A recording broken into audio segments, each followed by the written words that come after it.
Hi, your unhinged sweetheart is finally back. We're in a whole new space, which you guys probably don't know. Let's get started. But before we get started, I have a rant. I'm gonna start every video with a rant because I professionally complain. So we'll call this retro rants. I've been trying to get more active in the kitchen. I want to make sure that I'm making and meal prepping food for the week, because if I keep eating out, then my bank account depletes. If I was craving some Jamaican curry chicken, rice and pea, rice on the side, you know what I'm saying? And I used a recipe that I found on Pinterest. So I'm cooking. I get to the end of the meal and I said, what the fuck is this? There's like this, I'm looking at it, it looks like it's food from outer space. It doesn't look edible. It doesn't look like something that a human should be consuming, let alone looking at. That's to the point where the optics of the food was so disturbing that I'm like, wait, why the fuck is it moving? Like, if curry is yellow, why is the end product gray? Like the meal was literally gray, and then it was bubbling. It was bubbling in the pot like a witch potion or something, or like a pond, like not a pond, but like a swamp. It looked like something that would be a proper breeding ground for like maybe a tadpole. You know, so maybe I could have definitely like raised some tadpoles in whatever the fuck that was, but it definitely wasn't food. So yeah, it immediately went into the trash can, and it's probably turning into something else as we speak. Guys, I'm scared because I feel like I heard some growling last night. Like, no, there's something in that. There's something very sick about what I made last night. First of all, it asked me to burn brown sugar. I said, okay, maybe it's caramelizing the chicken. Then it told me to add a full can of coconut milk. That isn't, I'm sure you can do coconut milk and curry just like, you know, Thai people do it. I've never seen Jamaicans do it. That shit was fucking disgusting. It was so nasty. I was literally gagging. And people kept DMing me, hey, just post it, because I complained about it on Instagram. They're like, yeah, just post it, want to see it. Okay. Y'all think y'all know what y'all want, but the thing is, shit like that, no human should ever have to lay eyes on. That shit was not for the squeamish. Like, here's the moral of the story. Pinterest is integrating fucking AI into their application. So if you look at a recipe on Pinterest, make sure it's not generated by fucking AI. Bitch, me and Chat had a relationship. Pinterest is done. I'm deleting the entire app. I'm done with AI. And as a matter of fact, I'm downgrading to a flip phone. You want to know the most fucked up part about it? After all that complaining, I still ate some, because I don't like to waste food. I blew a bag on that. I blew a bag on them groceries, bro. So I'm like, I got it. Let me just try it. The condition that my stomach is in, I'm just hoping that I make it to the end of the week. That's really all I can ask for at this point. Rant over. I would like to reintroduce myself and what I stand for and what I'm looking to achieve. So I've obviously been obsessed with all things vintage, all things classic. Pretty much most of my life, I've always been that way. And now that I'm an adult, it's become a part of my existence, my atmosphere, my aura, my design style. And I'm trying to turn it into a little side hustle. So I've actually been placing all the homes that I've been in on Peerspace and letting people book it for photography, music videos, small events and things like that. And I can't wait to show you guys the aftermath of that and how it's been going so far. It's been going pretty well, but I'm really looking to like expand it and make the design so compelling in here that it's used for things like films and like genuine films, like, you know, bigger productions and things like that. So that's the long-term vision that I see. But I want this space to be the solution to a lot of what we've been feeling as Gen Z and people just existing right now during this time era, which is like a sense of isolation. Nobody has homes, nobody has spaces that they're willing to host people, and I'm willing to fill that gap because I know that I need somebody to fill that gap. So we have a lot of things happening under this roof, and I'm excited just to take you guys along with me across the journey, or along the journey, you know, while I check off all these boxes. I just can't seem to understand. All right, my dears, this is the main room, and this is kind of what I want the final product to look like when I'm done designing. I want this room to have a very dated time capsule kind of vibe to it. I want to have more authentic props and more retro things that feel very true to its original era. And I have this vanity that's in desperate need of a refinishing, so I'll be working on that soon as well.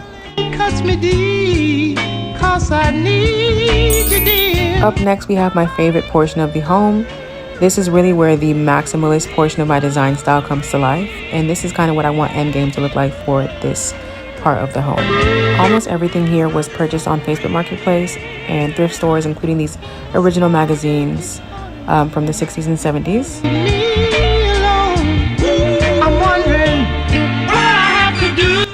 Above my fireplace are some records that my neighbors gave me that I have yet to listen to, but I'm really excited to hear what they got.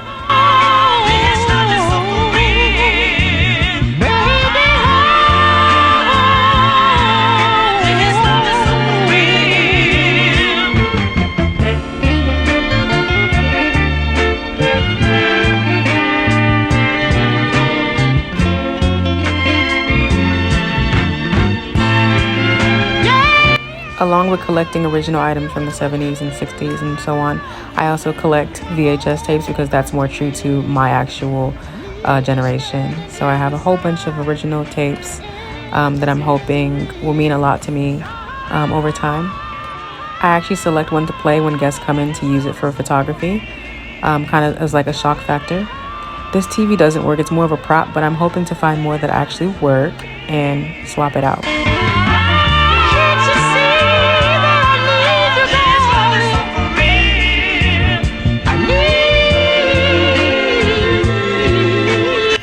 This is currently my least favorite portion of the house just because it just looks so unfinished. I can't believe people even use that section for photos. I'm glad they do, but I cannot stand the sight of it. But I do have an image right here of kind of what I want it to look like. I want it to be more colorful, more bright, more red and orange focused as well. Now this flooring, this checker print, I need to do it all over again. Like, it was a brilliant idea, but I just didn't execute it in a way that made it able to last over a long period of time because it's already starting to lift and do all sorts of shit. But here's pretty much how I did it. I spray painted green tiles and I basically just stick them to the floor, and that's how I have the product that I have now. You're alone all the time. Does it ever puzzle you? Speaking of unfinished, this living room is basically existing as a storage room right now, but I kind of have big dreams for it. I want it to be very colorful, very dated, very mid-century, without the modern.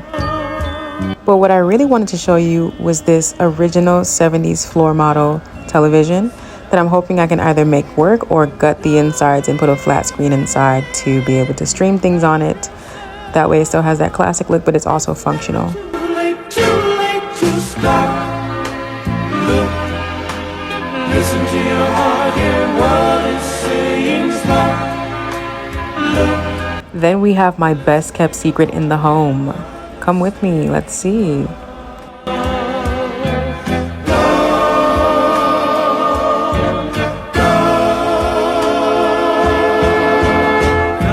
I have big dreams for this space down here. There's so many things I want to do with it.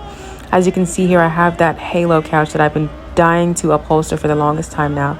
I think it'd be the perfect reading nook. It sits right underneath the sun. It'd be perfect for naps, for reading, for all sorts of things, for meditating. I have my collection here as well, my VHS collection, along with my records and magazines. So jump on in.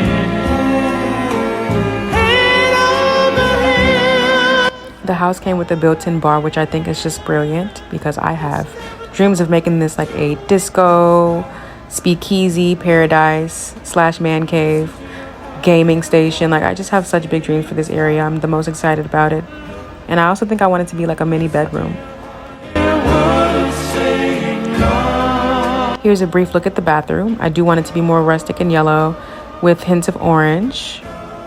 But a lot of professional work is gonna have to be done in order to achieve that. So I'm kind of stalling on that one, but I have high hopes for it as well.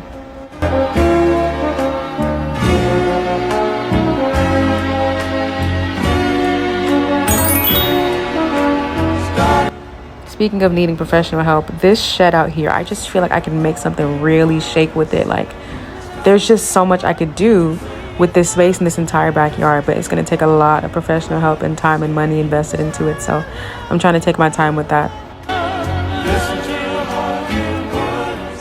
Imagine movie nights and s'mores outside right on this patio. That's the vision I have. And I'm thinking big, thinking large. Stay with me. And I would love for this to be like a little zen area, maybe like a reading nook, maybe another place to have dinner or watch movies. There's just so much that can be done. It can almost be treated like a little treehouse that's on the floor. So this is how I imagine it. I do see some vegetation growing in, so that's kind of a red flag for me. This cat kills me. Like, ain't nobody worried about you. Like, you want to sleep underneath my car, on my porch, on my patio, but you can't even say what's up. Like, you're a weirdo. Like, what the hell? You act like you ain't never seen a human before. Stop being like that.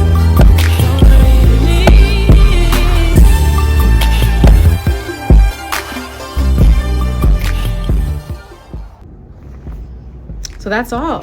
Wasn't that cool? Didn't you like it? Isn't it unique? Why, thank you. But anyway, that's all for now. I'm hoping to show you guys more updates. Maybe I'm gonna do the kitchen next and maybe develop that more because I really hate the way it looks. Or I might get the bathroom painted. Either way, I'll take you along with me along the way. Thank you. See you next time. You're all that I want. You're all that I need. You're all that I need. You're all that I want. You're all that I want. Baby, don't leave me. Baby, don't leave me. You're all I want. You're all that I want. You're all I need. You're all that I need. You're all I want. You're all that I need. Baby, don't leave me. Baby, don't leave me. You're all that I want. I need. You're all that I want. All that I need. Can you believe I almost forgot? I want to show you guys my new candles by House of Parnell. I have been trying to make sure that things that I buy and that I get in my house, that I consume and have on my body, are as non-toxic as possible. And as you know, a lot of the candles out there have a lot of fumes and chemicals in them that can be very detrimental to our health. So I'm trying these out, and basically they're a bundle of candles that specialize in different things, but they're all, you know, centered around aromatherapy. So one might be to help you relax and unwind, one might be to energize you, one might make you move based on the components of ingredients inside. So I'm going to be trying these out, and hopefully I can be a repeat customer and this can be my go-to candle going forward, and maybe yours as well. So check them out. It is House of Parnell. So let's unwrap it. Ooh. Oh my goodness. How the fuck you open this though? Instructions.